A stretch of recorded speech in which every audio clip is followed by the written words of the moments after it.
एक उम्मीद सुनहरे ख्वाबों की जो आपने देख रखे हैं अपने बच्चों के लिए, सुनहरे कल की सूरत में। उस सुनहरे कल के लिए हम संवारते हैं आपके बच्चों का मुस्तकबिल। यूनिक ग्रुप ऑफ इंस्टीट्यूशन गुज़िश्ता 33 वर्षों से दिखा रहा है रास्तों को मंजिल, उम्मीद को रोशनी, इल्म से अमल की रवायत, बच्चों के रोशन मुस्तकबिल का ज़ामिन।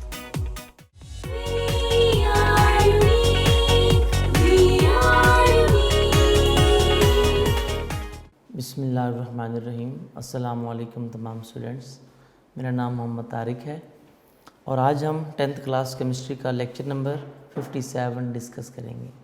स्टूडेंट्स हम 56 लेक्चर पढ़ चुके हैं इस चैप्टर के, टोटल ओवरऑल जो है। तो उसमें ये है कि लास्ट टाइम हमने जो इम्पोर्टेंट टॉपिक डिस्कस किया था वो प्रिपरेशन ऑफ अल्कीन्स हमने डिस्कस किया था और उसके साथ हमने उसकी फ़िज़िकल प्रॉपर्टीज़ भी डिस्कस की थी, ऐसे ही है।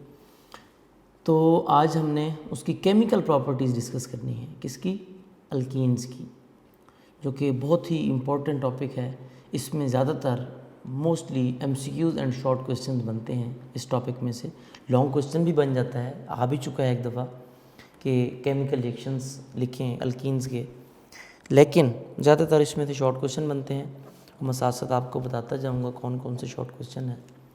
तमाम स्टूडेंट्स के पास टेक्स्ट बुक पेज नंबर 89 होना चाहिए और वहाँ पर देखें केमिकल रिएक्शंस लिखा हुआ है, उसके आगे बेशक लिख लें आप केमिकल रिएक्शंस ऑफ अल्कीन्स यानी डबल बॉन्ड।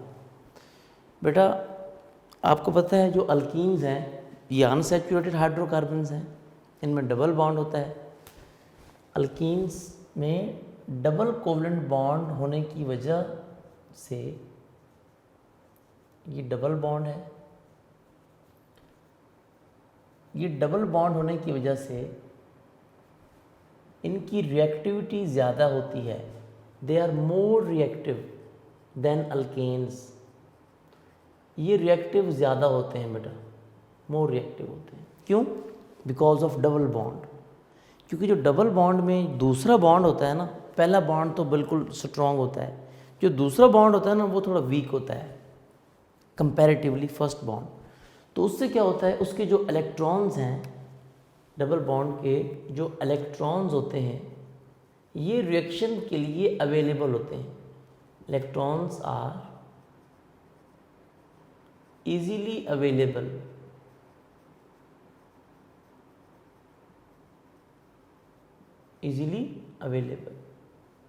ठीक है। इसके जो इलेक्ट्रॉन्स हैं इजीली अवेलेबल फॉर रिएक्शन, यानी आसानी से हम डबल बॉन्ड में कोई चीज़ ऐड कर सकते हैं। इसके साथ साथ आपको ये भी पता होना चाहिए alkenes also give addition reactions. ये एडिशन रिएक्शंस शो करते हैं, इनमें एडिशन हो सकती है, जबकि आपको पता है अल्केन्स में ऐसा नहीं होता था। अल्केन्स में जस्ट सब्स्टिट्यूशन होती थी, एडिशन नहीं होती थी। इसमें यह है कि हम एडिशन कर सकते हैं, यानी ये एडिशन रिएक्शन शो करते हैं। कोई भी चीज़ हम ऐड कर सकते हैं। जब हम कोई चीज़ ऐड करेंगे तो उससे क्या होगा, इसमें डबल बॉन्ड है, ऐड करने से यही होता है ना, डबल बॉन्ड कन्वर्ट हो जाता है किस में? सिंगल बॉन्ड में। यानी एडिशन रिएक्शंस की कैरेक्टरिस्टिक्स होती है किसमें? डबल बॉन्ड में, अल्कीन्स में। वैसे तो अल्काइन्स में भी होती है, लेकिन आपको पता है अल्कीन्स को हम क्या नाम देते हैं? अनसैचुरेटेड। तो आप कह सकते हैं कि जो एडिशन रिएक्शन है दैट इज़ कैरेक्टरिस्टिक ऑफ, ये कैरेक्टरिस्टिक्स हैं किसकी? अनसैचुरेटेड की। कैरेक्टरिस्टिक है किसकी? अनसैचुरेटेड हाइड्रोकार्बन्स की। यानी अनसैचुरेटेड में एडिशन हो सकती है। क्यों हो सकती है? क्योंकि उनमें डबल बॉन्ड होता है, वो इजीली ब्रेक डाउन होके कन्वर्ट हो जाता है सिंगल में। ऐसा क्यों होता है? क्योंकि जो डबल बॉन्ड के इलेक्ट्रॉन्स होते हैं they are easily available for reaction, they readily react, जल्दी से रिएक्शन कर लेते हैं। जिससे क्या होता है, डबल बॉन्ड आपका कन्वर्ट हो जाता है किसमें? सिंगल में, और आपका अनसैचुरेटेड कंपाउंड कन्वर्ट हो जाता है फिर किस में? सैचुरेटेड में। यानी सिंगल बॉन्ड में। ठीक है, तो ये लिखा जा सकता है, आप केमिकल रिएक्शंस के ऊपर लिख सकते हैं why are alkenes more reactive या वाई आर अल्कीन्स रिएक्टिव।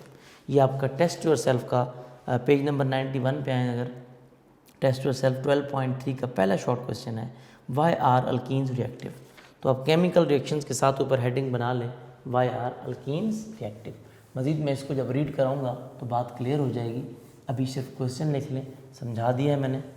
अब हम देखते हैं कि केमिकल रिएक्शंस, कौन कौन से केमिकल रिएक्शंस हैं जो कि अल्कीन्स शो करते हैं। चंद एक रिएक्शन हम पढ़ेंगे, बड़े इंटरेस्टिंग और इजी रिएक्शन है, पहले भी हम पढ़ चुके हैं। उनमें सबसे पहला रिएक्शन जो बताता है दैट इज़ हाइड्रोजिनेशन। हाइड्रोजिनेशन यानी अब जाहिर है एडिशन तो हो सकती है ना, क्योंकि ये अनसैचुरेटेड है, तो हाइड्रोजिनेशन ऑफ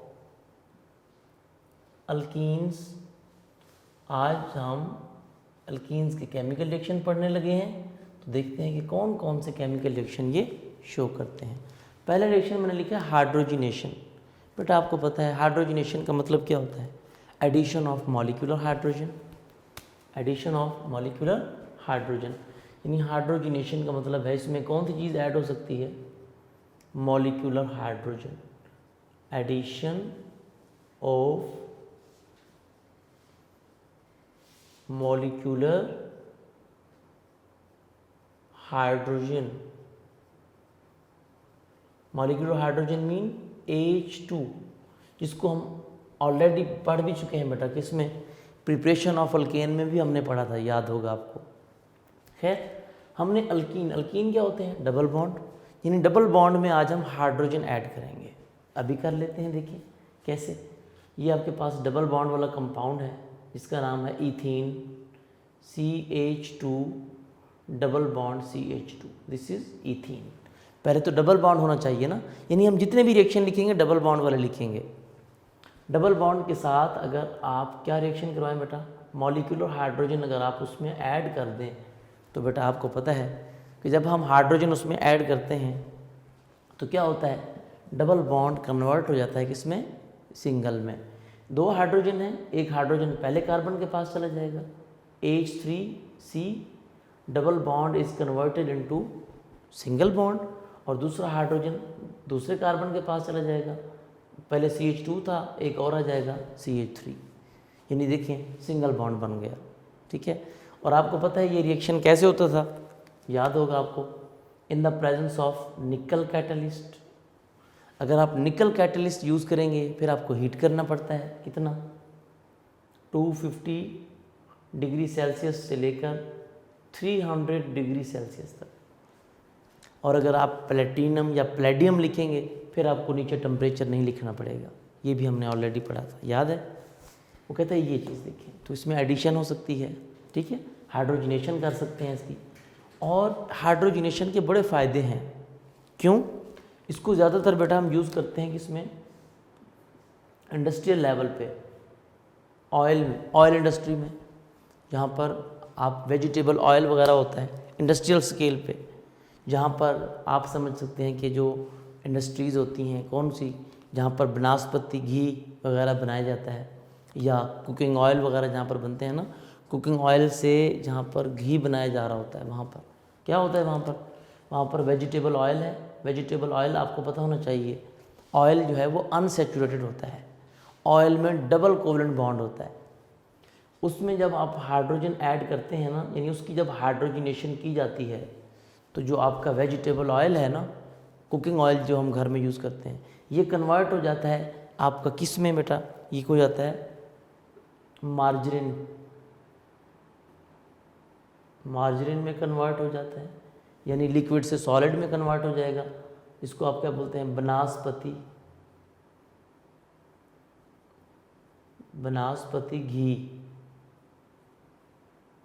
वनस्पति घी में कन्वर्ट, यानी क्या हो सकता है कि वेजिटेबल ऑयल की हाइड्रोजिनेशन करके जहाँ पर घी बनाया जाता है, लिक्विड को चेंज करके सॉलिड बनाया जाता है, वहाँ पर आप क्या करते हैं? ये प्रोसेस यूज़ करते हैं। वहाँ भी यही कैटलिस्ट यूज़ हो रहा होता है। कौन सा? निकल कैटलिस्ट यूज़ हो रहा होता है। क्लियर। वहाँ भी मार्जिन वनस्पति घी बनाने के लिए उसको इस्तेमाल किया जाता है। ये इसका एक इंडस्ट्रियल यूज़ है, पूछा जा सकता है। ये इसकी एक इंडस्ट्रियल एप्लीकेशन है, किसकी? हाइड्रोजिनेशन की। ये बात आपने ध्यान में रखनी है। पहला तो ये था। दूसरा, हाइड्रोजिनेशन के बाद वो कहता है कि दूसरा एक इसका रिएक्शन होता है। एक तो हाइड्रोजिनेशन शो करता है, दूसरा halogenation. Halogenation halogenation of alkenes,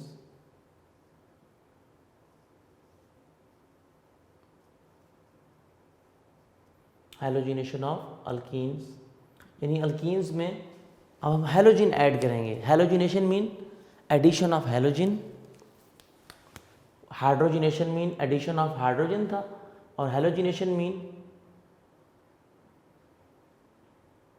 addition of halogen. Halogen add करेंगे। हैलोजन तो बहुत सारे हैं, क्लोरीन भी है, ब्रोमीन भी है, आयोडीन भी है, ठीक है, कोई भी ऐड कर सकते हैं क्योंकि हैलोजन भी मॉलिक्यूलर फॉर्म में पाए जाते हैं। लेकिन सबसे बेहतरीन जो रिएक्शन है ना हैलोजन का, वो है ब्रोमिनेशन, यानी ब्रोमीन ऐड करते हैं। कैसे? आपके पास पहले तो क्या होना चाहिए? डबल बॉन्ड वाला कंपाउंड होना चाहिए जिसका नाम है ethene, CH2 double bond CH2। ये देखिए इथीन है। अब इधर भी इथीन था, इधर भी। इसमें क्या ऐड करना है आपने हैलोजन। हैलोजन कौन सा ऐड करेंगे? ब्रोमीन। ये सिर्फ प्योर ब्रोमीन नहीं होता बेटा, ये ब्रोमीन आपको पता है लिक्विड होता है। ब्रोमीन का वाटर में सॉल्यूशन बनाते हैं जिसका नाम क्या होता है? Bromine water. ये हमने पहले भी पढ़ा था।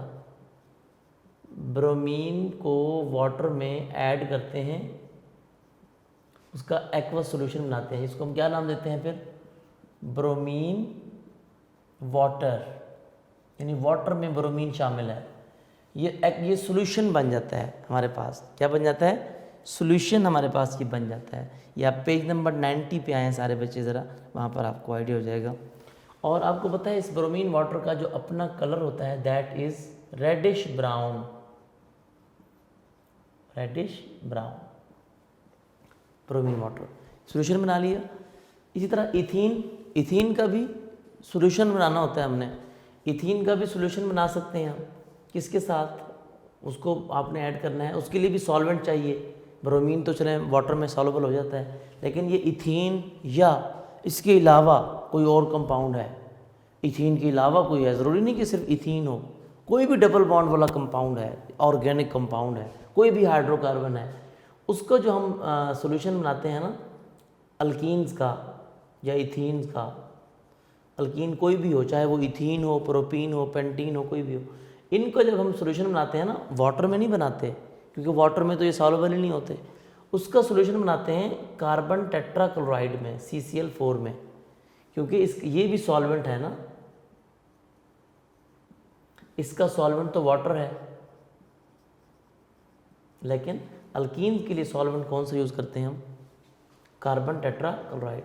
तो ये भी अल्कीन का सॉल्यूशन बन जाता है। तो दो सॉल्यूशन बन गए।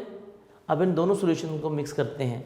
जब मिक्स करते हैं तो क्या होता है? अब देखिएगा, यानी जब हम रिएक्शन कराते हैं किसके साथ? ब्रोमीन के साथ, तो क्या होगा? In the presence of carbon tetrachloride, वो भी ऐड होता है सॉल्यूशन में। क्या बनेगा बेटा?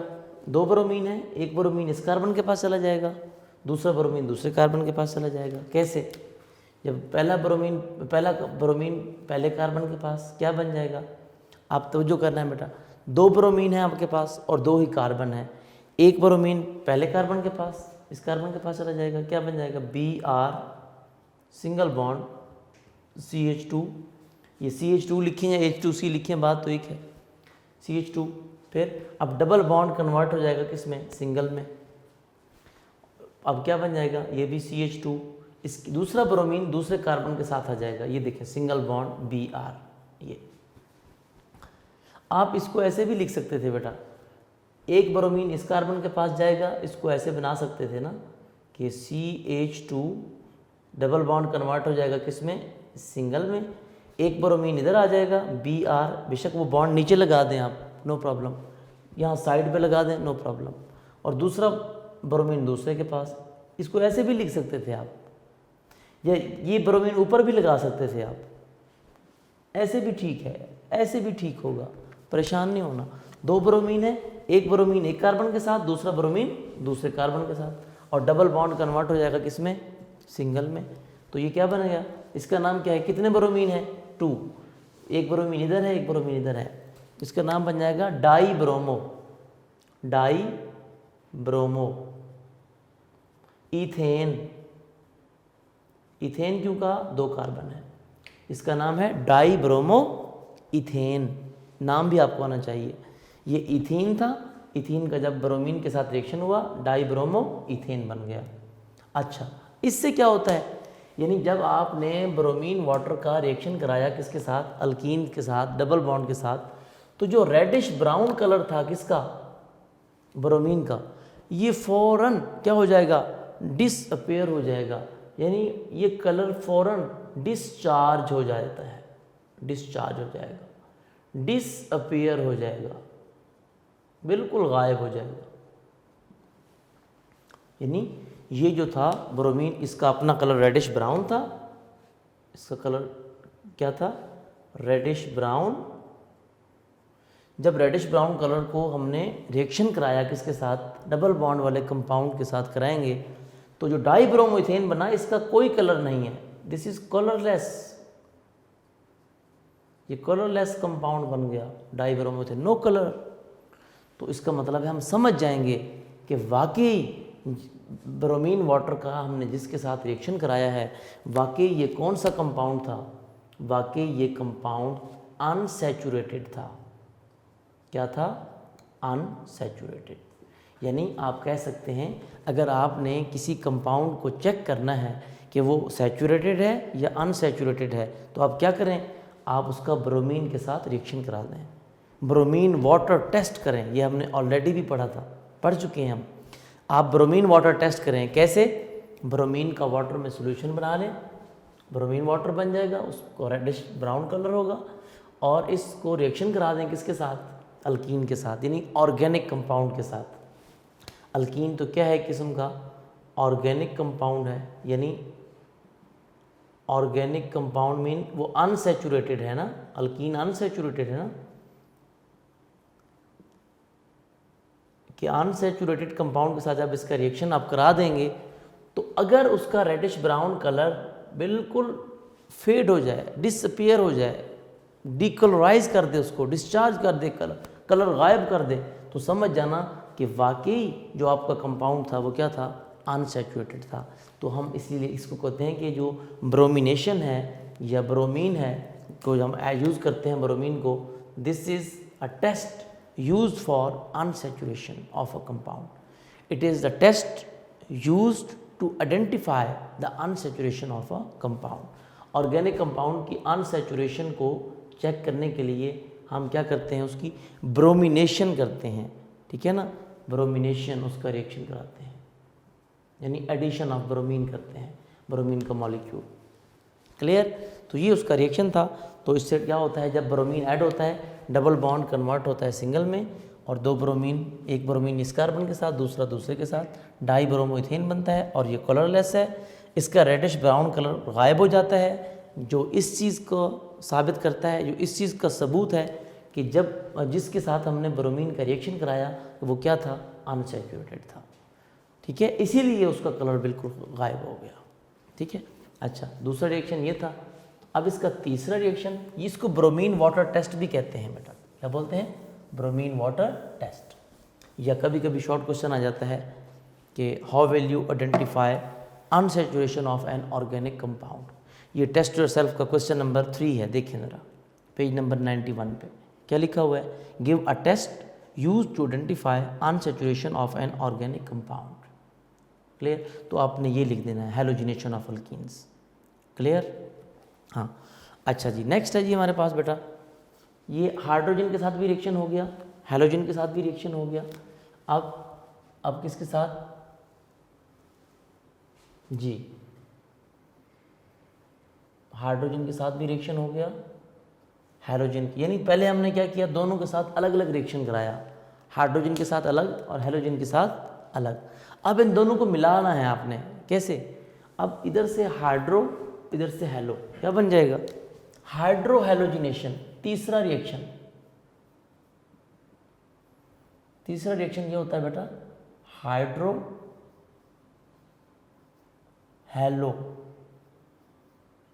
हेलोजिनेशन।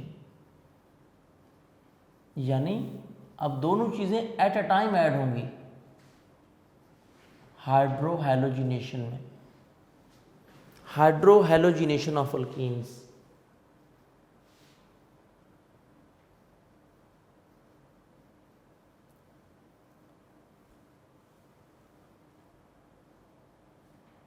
ठीक है, हाइड्रो हेलोजिनेशन ऑफ अल्कीन्स। इधर सिर्फ हाइड्रो था, इधर सिर्फ हेलो था। Hydrogenation, halogenation. अब दोनों को मिला दें तो क्या बन जाएगा? Hydro hello, hydro halogenation. Hydro mean hydrogen, hello mean halogen. इसको बोलते हैं हाइड्रोजन हेलाइड। आमतौर पर एडिशन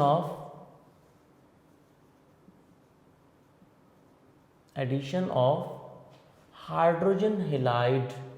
यानी हाइड्रोजन हेलाइड किसको बोलेंगे? Hydrogen halide. हाइड्रोजन हेलाइड का मतलब बेटा ये होगा कि एक हाइड्रोजन के साथ एक हेलोजन लगा होगा। हाइड्रोजन हेलाइड यहाँ पर लिख भी देता हूँ। जैसे हाइड्रोजन के साथ क्या लगा हुआ है जी? आयोडीन। हाइड्रोजन के साथ ब्रोमीन HBr।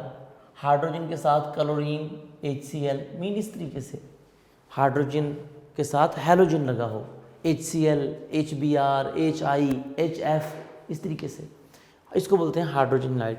यानी ये आमतौर पर गैशियस फॉर्म में, ड्राई गैशियस फॉर्म में इनको हम यूज़ करते हैं। किसमें? अल्कीन के लिए।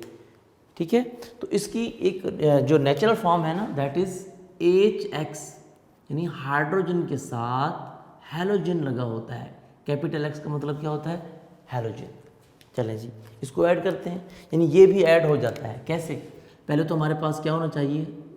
अल्कीन होना चाहिए ना, H2C डबल बॉन्ड CH2, यानी कि हम इसको बोलते हैं इथीन या इथाइलिन। सब में, इधर भी इथीन था, इधर भी इथीन, इधर भी, सब में इथीन के साथ रिएक्शन कराने हैं ना, क्योंकि हम अल्कीन के रिएक्शन पढ़ रहे हैं। अच्छा जी, इसमें भी हम क्या कर सकते हैं? हाइड्रोजन हेलाइड, वो कहता है कोई भी हाइड्रोजन हेलाइड हम ऐड कर सकते हैं। HX, यहाँ पर वो समझा रहा है कि हाइड्रोजन हेलाइड हमने कैसे ऐड कर रहे हैं। जब हम हाइड्रोजन हेलाइड, कोई भी हेलोजन साथ अटैच है, ठीक है, ये गैशियस फॉर्म में होते हैं, ड्राई गैशियस फॉर्म में। हाइड्रोजन हेलाइड जब हम ऐड करेंगे तो क्या होगा? 2 कार्बन है, एक कार्बन के पास हाइड्रोजन चला जाएगा, दूसरे कार्बन के पास हेलोजन चला जाएगा। 2 है ना, हाइड्रोजन भी ऐड होगा और हेलोजन भी। चलें जी, पहले कार्बन के पास हाइड्रोजन चला जाएगा, ये क्या बन जाएगा? H3C डबल बॉन्ड कन्वर्ट हो जाएगा किस में? सिंगल में। यानी इधर पहले हाइड्रोजन है तो पहले कार्बन के पास हाइड्रोजन आ जाएगा, दूसरे के पास हाइड्रोजन चला जाएगा, वो CH2 था, CH2 रहेगा, लेकिन साथ क्या आ जाएगा? Capital X। This is capital X। Capital X का मतलब है कोई भी हाइड्रोजन है हम वो हाइड्रोजन लगा देंगे। कैपिटल X का मतलब है कोई भी, सॉरी हाइड्रोजन नहीं, कैपिटल X का मतलब है कोई भी हैलोजन है तो हम वो हैलोजन लगा देंगे। फ्लोरीन है तो फ्लोरीन, क्लोरीन है तो क्लोरीन, ब्रोमीन है तो ब्रोमीन। आगे एग्जांपल भी दी है। कैसे? ये जनरल एग्जांपल थी, अब उसने असल एग्जांपल भी बताई है। कैसे? कहता है आपके पास है क्या? H2C डबल बॉन्ड CH2, इसका रिएक्शन कराएं जी किसके साथ? Hydrogen bromide HBr। ये देखिए, दिस इज हाइड्रोजन हेलाइड। अब हाइड्रोजन के साथ यहाँ पर उसने कैपिटल X कहा था। कैपिटल X का मतलब है कोई भी हैलोजन हो सकता है। यहाँ उसने बता दिया वो हैलोजन कौन सा है? ब्रोमीन है। No problem. सेम, पहले कार्बन के पास हाइड्रोजन ऐड कर दें, क्या बन जाएगा? H3C डबल बॉन्ड कन्वर्ट हो जाएगा सिंगल में, दूसरे कार्बन के पास क्या आ जाएगा? हैलोजन। यहाँ पर हैलोजन कौन सा है? ब्रोमीन, उसको लिख देंगे हम CH2 के साथ सिंगल बॉन्ड Br। ये देखिए, ये क्या बन गया? इथाइल ब्रोमाइड बन गया, जो कि यहाँ पे था हमारे पास। ये देखें कहाँ पर? ये सॉरी यहाँ नहीं, वो हमने पहले पढ़ा था बल्कि। तो यहाँ पर देखिए हमारे पास इथाइल ब्रोमाइड बन गया जो कि अल्काइल हैलाइड है, यानी आप कह सकते हैं कि ये अल्काइल हैलाइड बनाने के लिए इस्तेमाल होता है। क्लियर होगी बात।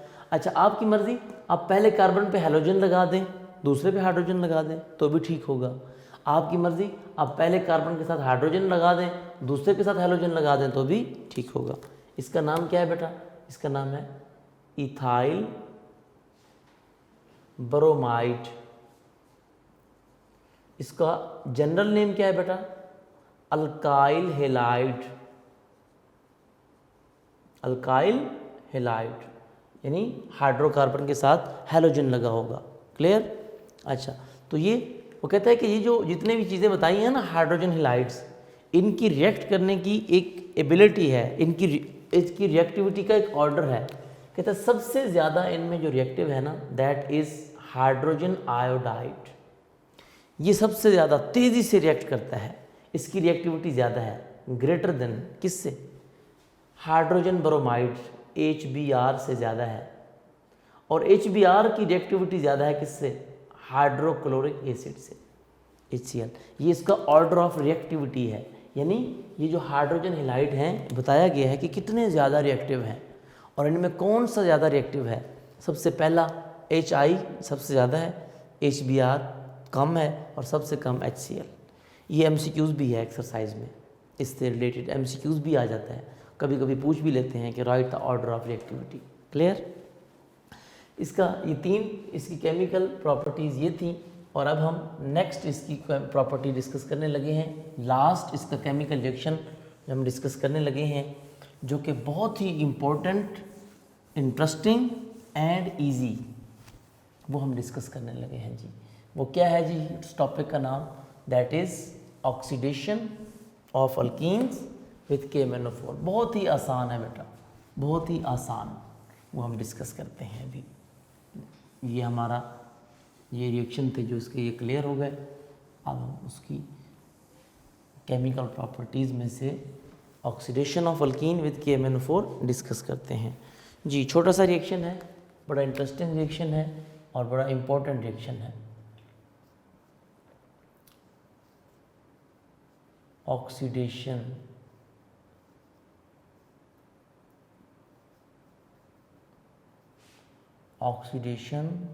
ऑफ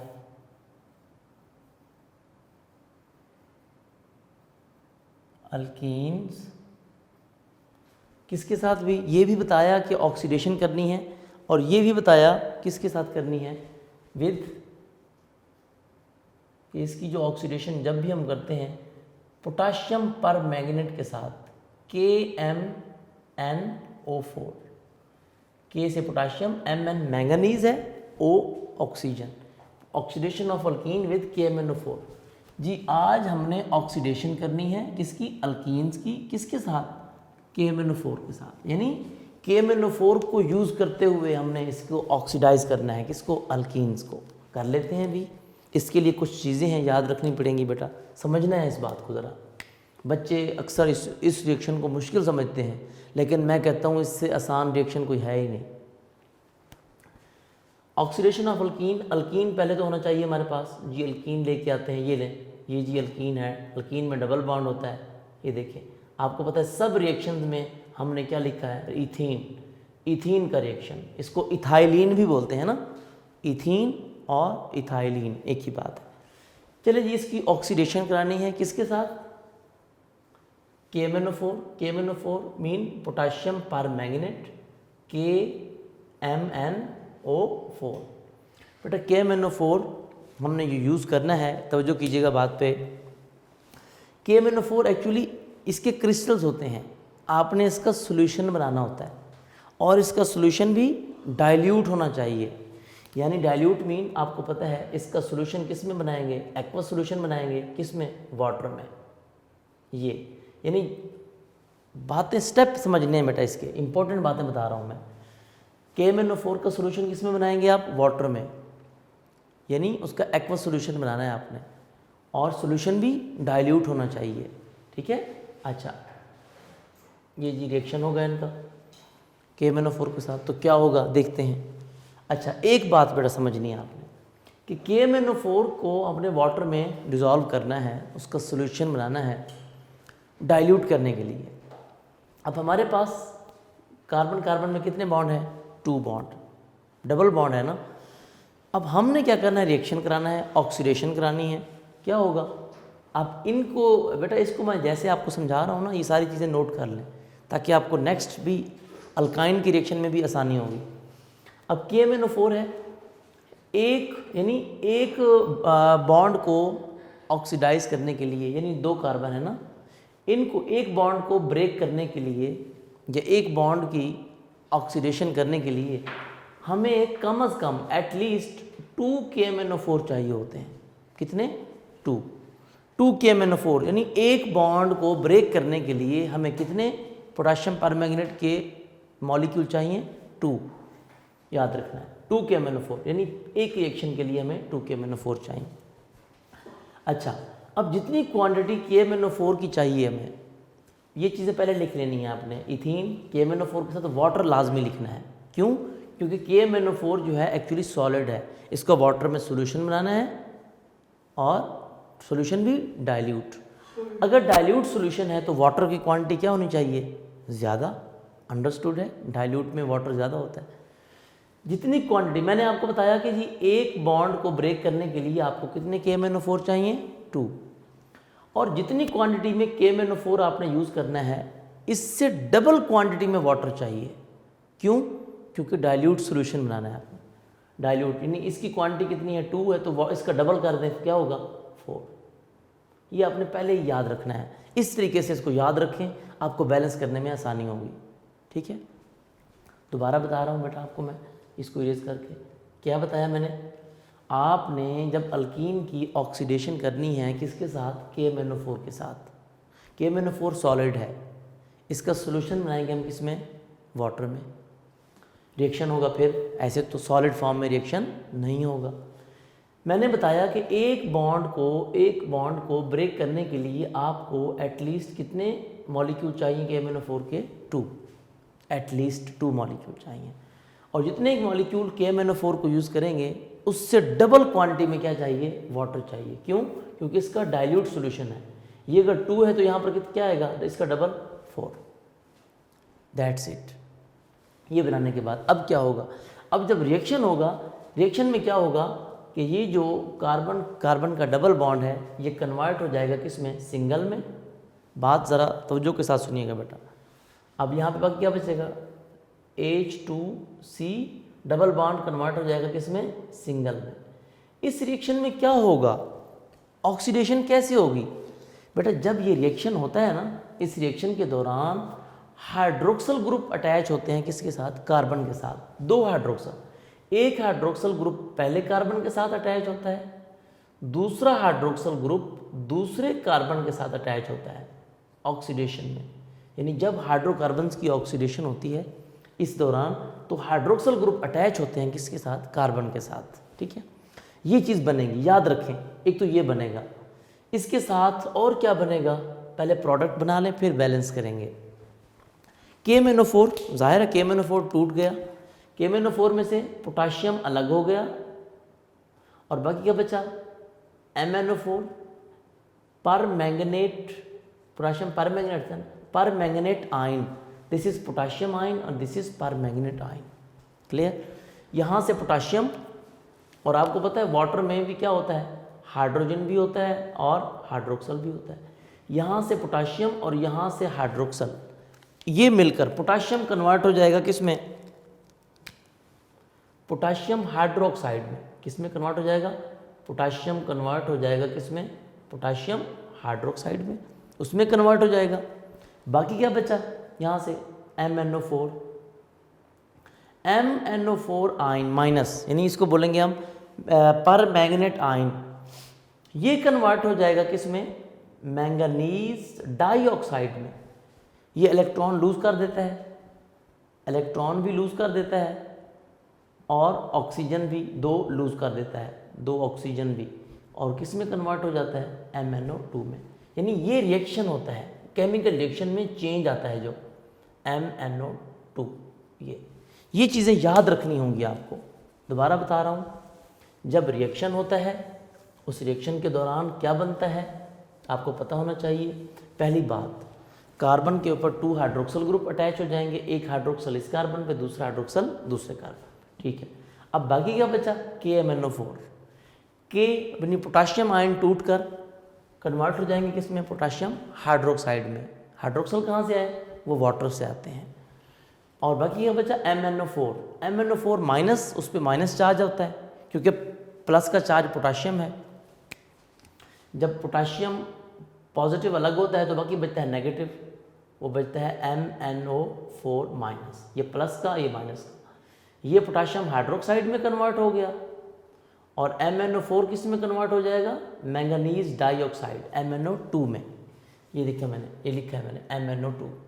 यानी ये केमिकल रिएक्शन होता है, ऑक्सीडेशन में ये चेंज आता है। अच्छा, अब ये सारी चीज़ें हो जाती हैं, रिएक्टेंट्स ये थे, प्रोडक्ट ये बनेंगे। रिएक्टेंट्स भी 3 थे, प्रोडक्ट्स भी 3 हैं। ठीक है, ये 3 चीज़ें बन गई, इस रिएक्शन में ये चीज़ें बनती हैं, ये आपको याद होनी चाहिए। अब क्या होगा, अब आपने इसको बैलेंस करना है। बैलेंस करने का तरीका बहुत ही आसान, कैसे, तरतीब से चलते हैं ज़रा। तरतीब में ये देखें, आपने पोटाशियम परमैंगनेट से ही स्टार्ट लेना है। यहाँ से पोटाशियम कितने हैं, यहाँ पे देखें 2 के लगा हुआ है, पोटाशियम 2 है। यहाँ पर देखें पोटाशियम कितने हैं, 1 है, आप यहाँ पे 2 लगा दें। ठीक है, पोटाशियम बैलेंस। अब उसके बाद आगे चलें, पोटाशियम के बाद के बाद आगे चलें, आगे क्या है, मैंगनीज Mn। मैंगनीज यहाँ पे कितने हैं, 2। इधर देखें, यहाँ पर मैंगनीज कितने हैं, 1। बैलेंस करने के लिए यहाँ पे 2 लगा दें। ये मैं प्लस थोड़ा इधर लगा देता हूँ, ये 2 लगा दें, मैंगनीज भी बैलेंस हो गया। पोटाशियम भी बैलेंस, मैंगनीज भी बैलेंस। अब क्या है, ऑक्सीजन। ऑक्सीजन पे आ जाए, ऑक्सीजन कितने हैं यहाँ पर, 2 4 8। 8 ऑक्सीजन यहाँ पे हैं और 4 ऑक्सीजन यहाँ वाटर में हैं। कितने हो गए, 8 and 4 12। इधर काउंट करें कितने हैं, 2 2 4, 4 इधर हैं और 2 इधर हैं, कितने हो गए, 6। यानी इन दोनों में 6 हैं ऑक्सीजन, इधर 6 हैं, इधर कितने होने चाहिए, इधर भी 6 होने चाहिए, ताकि 6 and 6 कितने हो जाएं, 12, क्योंकि इधर 12 हैं। लेफ्ट साइड पे 12 हैं तो राइट साइड पे भी कितने होने चाहिए, 12। लेकिन हैं कितने, 2 2 4 इधर हैं और 2 इधर हैं, यानी 4 इधर हैं और 2 इधर हैं, कितने हो गए, 6। यानी 6 इन दोनों में है तो इधर भी कितने होने चाहिए, 6, ताकि क्या हो जाए, 12। लेकिन हैं कितने, काउंट कर लें, 1 and 1 2। लेकिन हैं कितने, 2। होने कितने चाहिए थे, 6। 2 को किससे मल्टीप्लाई करेंगे 6 हो जाए, 3 के साथ। तो आप इसको 3 शुरू में 3 लगा दें, 3 2 6। यानी 3 ऑक्सीजन ये वाले हो गए और 3 ऑक्सीजन ये वाले हो गए, कितने हो गए, 6। 6 ये और 6 and 2 8, 8 and 4 12। अब देखें बैलेंस, जब यहाँ पर 3 लगाया ऑक्सीजन तो बैलेंस हो गया, लेकिन कार्बन कितने हो गए, 3। यहाँ पर कार्बन कितने थे, 1, यहाँ पर भी 3 लगा दें। यानी इधर कार्बन 3 3 हो गए ना, 3 ये वाले 3 ये वाले, वहाँ पर 1 1 था तो यहाँ पर भी 3 लगा दें। अब आपकी इक्वेशन बैलेंस। अब हाइड्रोजन भी बेशक काउंट करें तो क्या हो जाएंगे, बैलेंस है। तो यानी ये इक्वेशन भी बैलेंस हो गई। अब इसका नाम क्या है, अब इसका नाम है बेटा, इसका कॉमन नेम जो बोलते हैं दैट इज, इसको बोलते हैं इथाइलिन। इसको इथाइलिन के नाम से भी जाना जाता है बेटा। और इथाइलिन की बजाय इसका ज़्यादातर जो नाम बोला जाता है that is ethene, ethene glycol. इसको इथाइलिन ग्लाइकोल भी बोला जा सकता है, लेकिन आमतौर पर जो नाम इसको बोला जाता है दैट इज इथीन ग्लाइकोल। इसको इथीन ग्लाइकोल है इसका नाम। इस कंपाउंड का नाम क्या है, इथीन ग्लाइकोल। और इसका जो रियल नेम है वो है 1 कोमे के बाद फिर 2 हाइफन लगाना है, इथेन, इथेन डाइओल इसका नाम है। क्यों बोला 1 2 इथेन डाइओल क्यों कहा, ये भी समझ लेते हैं अभी। 1 का मतलब है कि पहले कार्बन पे, 2 का मतलब है दूसरे कार्बन पे, यानी एक पहले कार्बन पे और एक दूसरे कार्बन पे। क्या फिर है क्या, इथेन। टोटल 2 कार्बन है, ethane mean 2, 1 and 1 2। Di mean 2, 2 क्या है 2, ओल का मतलब है हाइड्रोक्सल ग्रुप। आपने पढ़ा था ना अल्कोहल, एथेनॉल, मेथनॉल पढ़ा था हमने, मैंने बताया था आपको कि OL जिसमें आ जाता है वो अल्कोहल होता है। तो 1 2 इथेन डाइऑल का मतलब है एक पहले कार्बन पे और एक दूसरे कार्बन पे। टोटल क्या है, इथेन 2 कार्बन है, डाई मीन 2, ओल मीन हाइड्रोक्सल। कहते हैं दोनों कार्बन पे हाइड्रोक्सल, 2 हाइड्रोक्सल लगे हुए हैं, इसीलिए इसका नाम क्या रखा गया, 1 2 इथेन डाइऑल। और इसका कॉमन नेम क्या है, इथाइलिन ग्लाइकोल या इथीन ग्लाइकोल।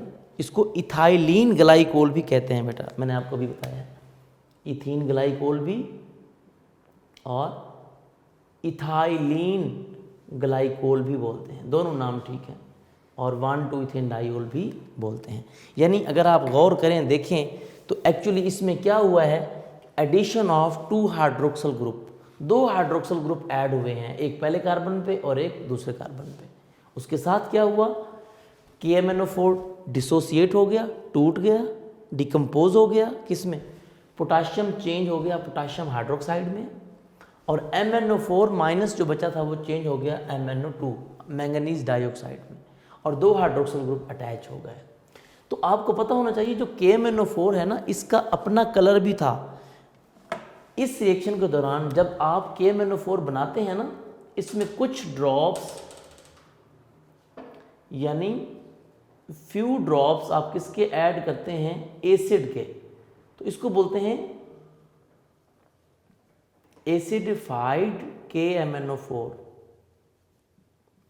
एसिडिफाइड इसीलिए बोलते हैं कि कुछ ड्रॉप एसिड के ऐड करते हैं एज अ कैटलिस्ट, ज़्यादा क्वांटिटी नहीं, थोड़ी सी, ताकि वो क्या हो जाए, इसका सॉल्यूशन तो वाटर में होता है ना, लेकिन कैटलिस्ट के तौर पे हम एसिड के कुछ ड्रॉप ऐड करते हैं। इस वजह से इसका नाम रखा गया क्या, एसिडिफाइड KMnO4। ठीक है, एसिडिफाइड KMnO4 जब बन जाता है आपके पास, इसका अपना कलर जो होता है ना, किसका, KMnO4 का, पोटाशियम परमैंगनेट का, दैट इज पिंक कलर। इसका अपना कलर कौन सा होता है, पिंक होता है।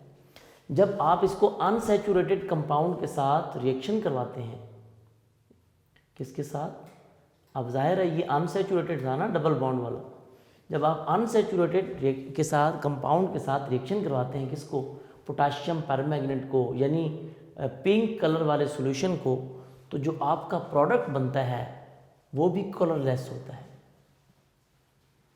यानी इस रिएक्शन में भी जो पिंक कलर होता है पोटाशियम परमैंगनेट का, ये भी डीकलराइज हो जाता है, ये भी डिसअपीयर हो जाता है, जैसे ब्रोमीन वाटर टेस्ट में हुआ था। आपको याद है हमने बायर्स टेस्ट पढ़ा था, बायर्स टेस्ट में यही था ना KMnO4, वो कहता था KMnO4 बजाय ब्रोमीन वाटर के आप पोटाशियम परमैंगनेट यूज़ करें, तो वहाँ पर ऐसा होता था कि KMnO4 का जो अपना कलर होता था पिंक, वो डिसअपीयर हो जाता था, वो गायब हो जाता था। यानी KMnO4 के साथ भी जब हम अनसैचुरेटेड कंपाउंड को रिएक्शन कराएंगे तो इसका भी अपना कलर जो पिंक है, जो भी कलर है पोटाशियम परमैंगनेट का, वो भी डीकलराइज हो जाएगा, डिसअपीयर हो जाएगा, डिस्चार्ज हो जाएगा, और जो कंपाउंड जो प्रोडक्ट मिलेगा आपको, दैट विल बी कलरलेस। तो आप कह सकते हैं कि आप इस रिएक्शन को भी यूज़ कर सकते हैं for the identification of unsaturated organic compounds, for the identification of unsaturated compound. यानी this test is also used for the unsaturation of an organic compound, इसको भी हम यूज़ कर सकते हैं। तो देखें एक ही लाइन में रिएक्शन था और बड़ा ही आसान रिएक्शन था। आपने इसको बेटा तैयार करना है, इसकी प्रैक्टिस करनी है, और अपना बहुत सारा ख्याल रखिएगा। अल्लाह हाफिज़।